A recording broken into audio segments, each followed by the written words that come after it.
আসসালামু আলাইকুম। যাদের বাসায় ২টা এয়ার কন্ডিশন, ৩টা এয়ার কন্ডিশন অথবা 4টা এয়ার কন্ডিশন আছে, কিন্তু আপনি চাচ্ছেন সোলারের সেট আপ করতে, ভালো কথা। সমস্যা হচ্ছে আপনারা দিনের বেলাতে বাসায় তেমন একটা লোকজন থাকে না, রাত্রে বেলাতে আপনারা এয়ার কন্ডিশনটা ইউজ করবেন, কিন্তু রাত্রে বেলাতে তো আর সোলারটা থাকে না, তাহলে রাত্রে বেলাতে তো আপনাকে ইলেকট্রিসিটি থেকে সোলারটা ইউজ করতে হবে। তাহলে আপনি কিভাবে সোলারের ফ্যাসিলিটিটা পাবেন? এই জিনিসটা অনেক কাস্টমারকে মানে ইদানিং বুঝাইতে আমাদের অনেক সময় লাগতেছে, যার জন্য আমার এই ছোট্ট ভিডিওটা করা। যারা সোলার থেকে সরাসরি এয়ার কন্ডিশন চালাতে চাচ্ছেন, আপনাদের মূল টার্গেট হচ্ছে ইলেকট্রিসিটি বিলটা সেভ করা। হ্যাঁ, তারা যেটা করবেন সেটা হচ্ছে, ধরেন যে আপনার 2টা এয়ার কন্ডিশন, 3টা এয়ার কন্ডিশন অথবা 4টা এয়ার কন্ডিশন অথবা আপনার 5টা এয়ার কন্ডিশন আছে। কথা আপনি বুঝেন, 5টা এয়ার কন্ডিশন, একটা এয়ার কন্ডিশন মানে আমি যদি আপনাদেরকে একটু দেখাই, ধরেন যে যদি আপনি সোলার থেকে এসি চালাতে চান তাহলে অবশ্যই এয়ার কন্ডিশনগুলোর কিনবেন, ইনভার্টার সিস্টেম কিনবেন। আপনার এসিগুলো ইনভার্টার সিস্টেম কিনবেন। এটা হচ্ছে 1.5 টনের একটা ইনভার্টার এসি এবং এটা হচ্ছে সার্ফের একটা ইনভার্টার এসি। হ্যাঁ, এই 1.5 টনের যে ইনভার্টার এসিগুলো আছে, সার্ফ, জেনারেল, এই টাইপের 1.5 টনের একটা ইনভার্টার এসি 2200 ওয়াট টানে। হ্যাঁ, এবং এটা 200 যেটা হলো 2 টনেরটা টানে হলো 2500 ওয়াট ইনভার্টারগুলা। এবং ইনভার্টার এয়ার কন্ডিশনগুলোতে আপনার স্টার্টিংয়ের যে লোড সেটা থাকে না। তাইলে আপনি যদি 1.5 টনের 4টা এসি চালান, তাহলে 4টা এসিতে আপনার লোড চলবে হলো 10,000 ওয়াট। তার সাথে আপনার light, fan, TV, fridge, others লোডগুলো সহ যখন আপনি হিসাব করবেন তখন আপনার লোড হয়তো 10,000, 12,000 বা 15,000 ওয়াট হবে।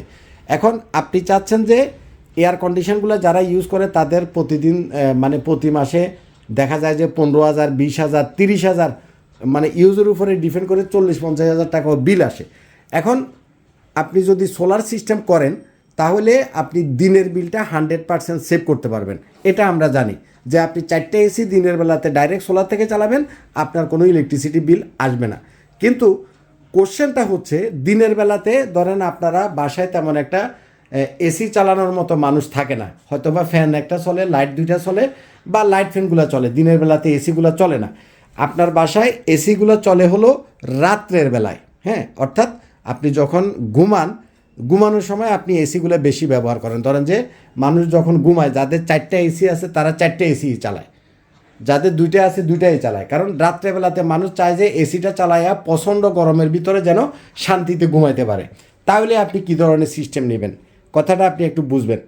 আমরা যদি শুধুমাত্র হাইব্রিড সেট আপ করি, অর্থাৎ যেটাকে আমরা বলি অফগ্রিড হাইব্রিড সেট আপ, তাইলে আমি দিনের বেলাতে যদি আমার ইউজ বেশি থাকে তাহলে সেটা আমার জন্য ভালো, কারণ অফগ্রিড হাইব্রিড সেট আপটা সোলার থেকে যে বিদ্যুৎটা তৈরি করতেছে সেটা আপনি দিনের বেলাতে 4টে এসি চালান, 3টে এসি চালান, ডাইরেক্ট সোলার থেকে চলবে, ফলে দিনের বিলটা আপনার 100% সেভ হবে। কিন্তু দিনে আপনার ইউজ নাই, তাহলে রাত্রেবেলাতে আপনার ইউজ বেশি, তাহলে দিনের যে সোলারটা এটাকে আপনি কিভাবে রাত্রে ইউজ করবেন? অর্থাৎ দিনের বেলায় সোলার যেটা আছে সেটা তো দিনের বেলাতে আপনি ইউজ করতে পারতেছেন, কিন্তু এটাকে রাত্রের বেলায় কীভাবে ইউজ করবেন এই পয়েন্টটা বুঝেন। আপনি দিনের সোলারটাকে যদি রাত্রের বেলায় ইউজ করতে হয় তাহলে আপনাকে করতে হবে নেট মিটারিং সিস্টেম। আপনি কথাটা বুঝবেন, নেট মিটারিং সিস্টেমটা কি? নেট মিটারিং সিস্টেমটা হচ্ছে, ধরেন যে আপনি 20 কিলোওয়াট অর্থাৎ 20,000 ওয়াটের একটা net metering system with hybrid system আপনি ইনস্টল করলেন। এখানে 2টা সিস্টেম, একটা হচ্ছে নেট মিটারিং, যেমন এই মেশিনটা, সোলিসের এই মেশিনটা, এটা হচ্ছে 15 কিলোওয়াটের একটা মেশিন। এগুলো এটা হলো 3 ফেজের, এটার সিঙ্গেল ফেজেরটাও আপনি পাবেন। সিঙ্গেল ফেজের ভিতরে সোলিসের 18 কিলোওয়াট পর্যন্ত আমাদের কাছে পাবেন। Single phase Solis 6 kilo, 8 kilo, 10 kilo, 12 kilo, 15 kilo, 16 kilo, 18 kilo পর্যন্ত পাবেন। এটা 15 কিলো, এটা হলো 3 ফেজেরটা।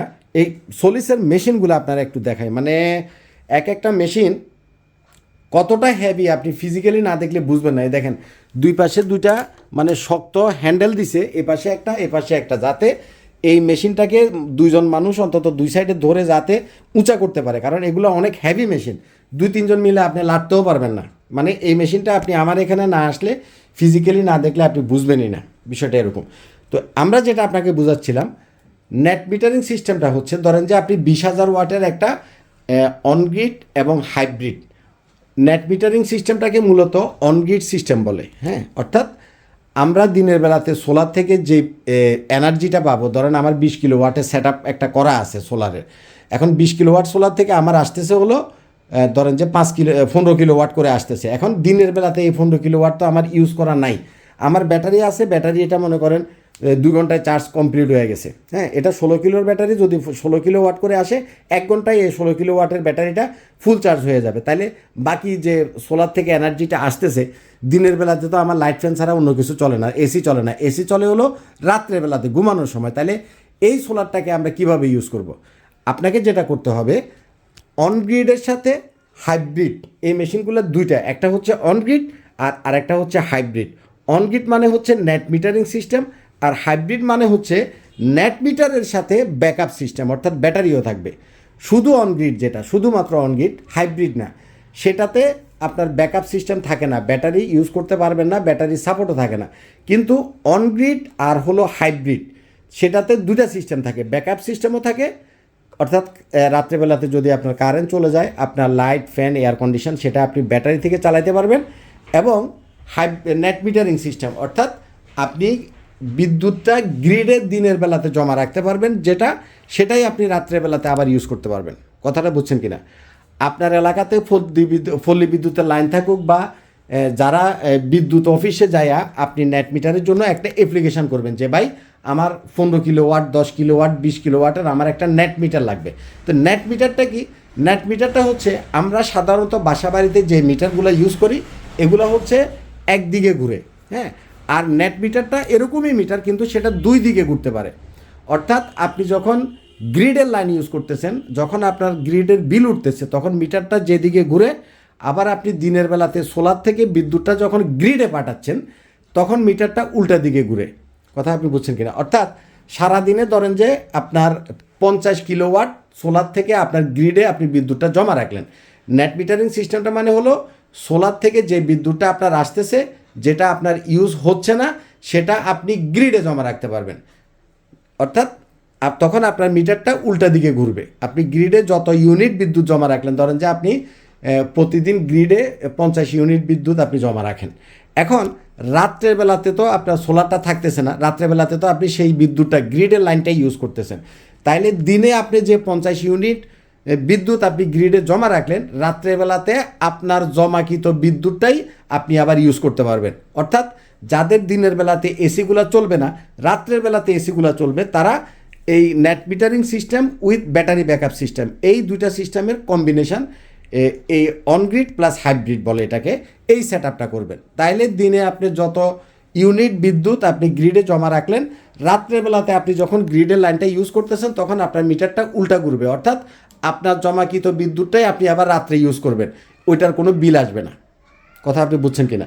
দিনে সোলার থেকে যতটুকু বিদ্যুৎ আপনি গ্রিডে জমা রাখলেন, রাত্রে আপনি গ্রিডের যে বিদ্যুৎটা ইউজ করতেছেন, আপনার জমাকৃত বিদ্যুৎটাই আপনি ইউজ করতেছেন, সেটা রাত্রেবেলাতে ওই বিদ্যুৎটার আর কোনো বিল আসবে না। এতটুকু অন্তত ক্লিয়ার।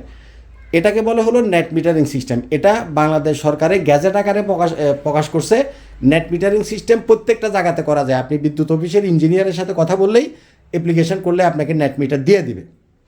তো সোলিসের এই যে ইনভার্টারগুলা, এগুলো হচ্ছে অনগ্রিড প্লাস হাইব্রিড, অর্থাৎ এগুলো দিয়ে আপনি নেট মিটার করতে পারবেন। যাদের 3টা 4টা 5টা এয়ার কন্ডিশন আছে, কিন্তু দিনের বেলাতে ইউজ হয় না, বা দিনের বেলাতে একটা ইউজ হয়, রাত্রের বেলাতে 5টা ইউজ হয় বা 4টা ইউজ হয়, তাহলে রাত্রেই তো আপনার বিলটা বেশি আসবে। কারণ এসিগুলো তো প্রচুর ওয়াট টানে, অ্যাভারেজে 2500 করে হিসাব করলে 4টাতে 10,000 ওয়াট, 5টাতে 12,500 ওয়াট বা যাই আসে আর কি, মানে 10-12 ওয়াট, 12 কিলো ওয়াট, এতগুলো লোড যখন চালাবেন আপনার বিল তো আসবে প্রতি মাসে 50,000 টাকা। তাহলে দিনের বেলাতে যদি আপনি স্টোরেজটা গ্রিডে রাখেন, ন্যাশনাল গ্রিডে, জাতীয় গ্রিডে, তাহলে রাত্রেবেলাতে আপনার জমাকৃত বিদ্যুৎটা আপনি সারা রাত ইউজ করলেও আপনার বিল আসবে না। এখন কথা হচ্ছে কপিল ভাই, যদি রাত্রেবেলাতে বিদ্যুৎটা আমি ইউজ করলাম, এখন যদি বিদ্যুৎই না থাকে, লোডশেডিং হয়, তখন আমি কি করব? দিনের জমাটা ইউজ করলেন, আপনার বিলটা কম আসলো, সেভ হলো। আর যখন আপনার বিদ্যুৎটাও চলে যাবে, তখন আপনি ব্যাকআপের জন্য ইউজ করবেন হলো এ ধরনের 16 কিলোওয়াটের ব্যাটারি। এখন যখনই ব্যাটারি প্রসঙ্গ আসবে, তখন প্রসঙ্গ আসবে যে ভাই মানে কতক্ষণ আমাকে ব্যাকআপ দিবে। ব্যাকআপের হিসাবটা হচ্ছে এই ধরেন এটা 16 কিলোওয়াট, হ্যাঁ, এই 16 কিলোওয়াটে যদি আপনি ধরেন যে 8 কিলোওয়াট লোড দেন, হ্যাঁ, 8 কিলোওয়াট মানে ধরেন যে আপনি 2টা এসি চালাইলেন বা 3টে এসি চালাইলেন, 3টে এসি অ্যাভারেজে আমরা যদি 2500 করে ধরি 7500 ওয়াট, ধরেন যে 8000 ওয়াট, তাহলে 3টে এসি চললে 16 কিলোওয়াট মানে 16000 ওয়াট এই ব্যাটারিতে আছে। তাহলে আপনার 8000 ওয়াট যদি লোড চলে আপনি 2 ঘন্টা ব্যাকআপ পাবেন। যদি আপনার 4000 ওয়াট লোড চলে তাহলে 4 ঘন্টা ব্যাকআপ পাবেন। যদি আপনার 1000 ওয়াট লোড চলে তাহলে আপনি এই ব্যাটারি থেকে 16 ঘন্টা ব্যাকআপ পাবেন। ব্যাটারি হিসাবটা হচ্ছে ব্যাটারিতে কত কিলোওয়াট আপনি জমা করে রাখছেন আর আপনি কত কিলোওয়াট লোড চালাচ্ছেন, তারপরে আপনি আওয়ারটা পেয়ে যাবেন। এখন কথা হচ্ছে ভাই আমার তো মানে 10 কিলোওয়াটের লোড চলবে, তাহলে তো আমার তো একটা ব্যাটারিতে হবে না। আপনি চাইলে 2টা ব্যাটারি, 3টা ব্যাটারি, 4টা ব্যাটারি, 5টা ব্যাটারিও অ্যাড করতে পারবেন। অর্থাৎ এটা আপনার বাজেটের উপরে নির্ভরশীল, কারণ এগুলা অনেক দামি ব্যাটারি এবং এই ব্যাটারিগুলা একটা ব্যাটারি আপনি 15 বছর ইউজ করতে পারবেন। এগুলা লিথিয়ামের জগতে টপ ক্লাস ব্যাটারি। একটা ব্যাটারি আপনি 15 বছর ব্যবহার করতে পারবেন নিশ্চিত। কোনো ধরনের পানি দেওয়া নাই, মেনটেনেন্স করা নাই, কোনো কিছু করা নাই, কোনো কিছু করা লাগবে না, পানিও দেওয়া লাগবে না, মেনটেনেন্সও করা লাগবে না। তাইলে ব্যাকআপের হিসাবটা আপনি বুঝছেন। তাহলে যাদের এয়ার কন্ডিশন 3টা 4টা 5টা এয়ার কন্ডিশন চলবে, সেটা দিনের বেলাতে ইউজ নাই, ইউজ হচ্ছে রাত্রের বেলায়, তারা করবেন হচ্ছে 10 kilo, 15 kilo, 20 kilo, 18 kilo, 50 kilo, আপনার যতটুকু আপনার লাগে ততটুকু আপনি অনগ্রিড প্লাস হাইব্রিড, এই একটুক জিনিস অন্তত আপনাদেরকে আমি ম্যাবি ক্লিয়ার করতে পারছি। এখন এখানে 2টা প্রশ্ন আছে, অনগ্রিড এবং হাইব্রিডের ভিতরে আপনার যে গ্রিডের লাইনটা সেটা কি 3 ফেজের লাইন নাকি সিঙ্গেল ফেজের লাইন। যদি আপনার লাইনটা 3 ফেজের হয় তাহলে আপনি 3 ফেজের মেশিন নেবেন, যদি আপনার লাইনটা সিঙ্গেল ফেজের হয় তাহলে আপনি সিঙ্গেল ফেজের মেশিন নেবেন, কারণ 3 ফেজের মেশিনও পাওয়া যায়, সিঙ্গেল ফেজের মেশিনও পাওয়া যায়। ফেজটা আপনাকে কনফার্ম করতে হবে। আমাদের কাছে সোলিসের সিঙ্গেল ফেজের ভিতরে 18 কিলোওয়াট পর্যন্ত পাবেন, সিঙ্গেল ফেজের ভিতরে 18 কিলোওয়াট পাবেন, আর 3 ফেজের ভিতরে আপনার যতটুকু লাগে সবই আছে। কথা আপনি বুঝছেন কিনা। এটা ছাড়াও যাদের ইন্ডাস্ট্রিয়াল সেট আছে, যাদের ফ্যাক্টরি আছে, 100 কিলো, 50 কিলো, 200 কিলো সেট লাগবে, তারাও এই সোলিসের মেশিন দিয়ে আপনার নেট মিটারিং সিস্টেম করতে পারবেন। তো বিশেষ করে নেট মিটারিংয়ের যে সিস্টেমটা, এটা হচ্ছে তাদের জন্য যাদের লোড অনেক চলে, যাদের মনে করেন 10 কিলো, 15 কিলো, 20 কিলো লোড চলে, তাদের জন্য হলো নেট মিটারিং সিস্টেম। আপনি ফ্যান চালাবেন 3টা, লাইট চালাবেন 10টা, তাদের জন্য নেট মিটারিং সিস্টেমের প্রয়োজন নাই। তা আশা করি জিনিসটা বুঝতে পারছেন। একটা জিনিস হচ্ছে on-grid plus hybrid plus net metering, এই 3টা জিনিস হলো একটা। আর আরেকটা হচ্ছে অফগ্রিড প্লাস হাইব্রিড, যেটা এতক্ষণ আমরা আপনাকে যেটা বুঝাইছি সেটা হলো দিনের বেলাতে আপনার বাড়তি যে বিদ্যুৎটা আপনি খরচ করার পরে উদ্বৃত্ত থাকতেছে সেটা গ্রিডে জমা রাখবেন। আর আরেকটা জিনিস হচ্ছে দিনের বেলাতে আপনার ইউজ হবে বেশি, রাত্রেবেলাতে শুধু ব্যাকআপ দরকার, তাহলে করবেন হলো off-grid hybrid off-grid plus hybrid মানে ব্যাটারি থাকবে, ব্যাকআপ পাবেন। আর অফগ্রিড মানে হচ্ছে আপনার সোলার থেকে যা তৈরি হচ্ছে বিদ্যুৎ, সেটা আপনি দিনের বেলাতেই light, fan, TV, fridge, air condition যাই চালান সেটা দিয়ে আপনি চালাইয়ে ফেলবেন, কোনো কিছু মানে গ্রিডে স্টোরেজ হবে না। সেটা হচ্ছে অফগ্রিড আর হাইব্রিড। আর এটা হচ্ছে অনগ্রিড প্লাস হাইব্রিড, অর্থাৎ আপনি গ্রিডেও জমা রাখতে পারবেন, আপনার ব্যাটারিতেও আপনি স্টোরেজ করে রাখতে পারবেন। দিনে যেটা গ্রিডে জমা রাখলেন সেটা আপনি রাত্রে ইউজ করবেন, সেটা আপনার জমাকৃত বিদ্যুৎ আপনি ইউজ করবেন, তার কোনো বিল আসবে না। বিদ্যুৎ চলে গেলে রাত্রেবেলাতে ব্যাটারি থেকে আপনি ব্যাকআপ পাবেন। তো যাদের এ ধরনের সিস্টেম লাগবে, যাদের অনেকগুলো এয়ার কন্ডিশন চলে, পানির মোটর চলে, হিউজ টাকা ইলেকট্রিসিটি বিল আসে, আপনারা আমাদের অফিসে আসবেন, আইপিএস মাঠে আসবেন, কথা বলবেন, জিনিসটা বুঝবেন, দেন একটা সেট আপ করবেন। সবশেষে আমাদের কাস্টমারের যে কমপ্লেনটা মানে আসে যে কফিল ভাই দাম তো বললেন না, অ্যাকচুয়ালি দামটা অনেক কিছুর উপরে নির্ভর করে, এগুলোর প্রাইসগুলো ফিক্সডভাবে বলা যায় না। তবে কত টাকা খরচ হতে পারে তার একটা প্রাইমারি আইডিয়া আমি আপনাদেরকে দেই। On-grid net metering system plus hybrid with battery backup সহ এই সেট আপগুলো করতে আপনার প্রতি কিলোওয়াটে 1 লক্ষ টাকা করে অ্যাভারেজে খরচ হবে। কিছু কম হইতে পারে, কিছু বেশিও হইতে পারে, সেটা আপনার কনফিগারেশনের উপরে নির্ভর করবে। এখন ধরেন যে এই ব্যাটারিটা আপনি 16 কিলোওয়াটের একটা ব্যাটারি দিলেন, তাহলে একটা ব্যাটারির প্রাইস অ্যাড হবে। এখন আপনি বললেন যে ভাই আমার তো 10 কিলো করে লোড চলবে, আমার 3 ঘন্টা ব্যাকআপ লাগবে, তাহলে আপনি 3টা ব্যাটারি দিবেন। তো 3টা ব্যাটারি দিলে 3টা ব্যাটারির প্রাইস অ্যাড হবে, কারণ জিনিসগুলো তো কস্টলি, এই কারণে আপনি যা যা দিবেন সেটার উপরে কস্টটা নির্ভর করবে। বাট সহজ হিসাব মানে একটা কিছু কিনতে গেলে তো আপনাকে প্রাইমারি একটা বাজেট রাখা লাগে, তাই না? কত টাকার একটা বাজেটের ভিতরে আপনি এটা করতে পারবেন বা আপনার বাজেট কত আছে সেটা বোঝার জন্য আমি আপনাকে একটা হিসাব দিচ্ছি। সেটা হলো প্রতি কিলোওয়াট সেট আপে আপনার 1 লক্ষ টাকা করে খরচ হবে। অর্থাৎ আপনি যদি অনগ্রিড, হাইব্রিড, নেট মিটারিং এই সেট আপটা করতে চান, 1 কিলোওয়াট 1 লক্ষ টাকা, 5 কিলোওয়াট করলে 5 লক্ষ টাকা, 10 কিলোওয়াট করলে 10 লক্ষ টাকা, 15 কিলোওয়াট করলে 15 লক্ষ টাকা, 20 কিলোওয়াট করলে 20 লক্ষ টাকা, যদি 100 কিলোওয়াট করেন 1 কোটি টাকা। এটা হলো সহজ একটা বাজেটের হিসাব।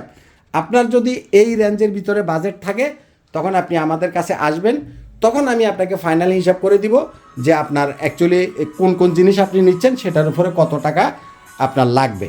তো ভালো থাকবেন, আজ এ পর্যন্তই থাক। আসসালামু আলাইকুম।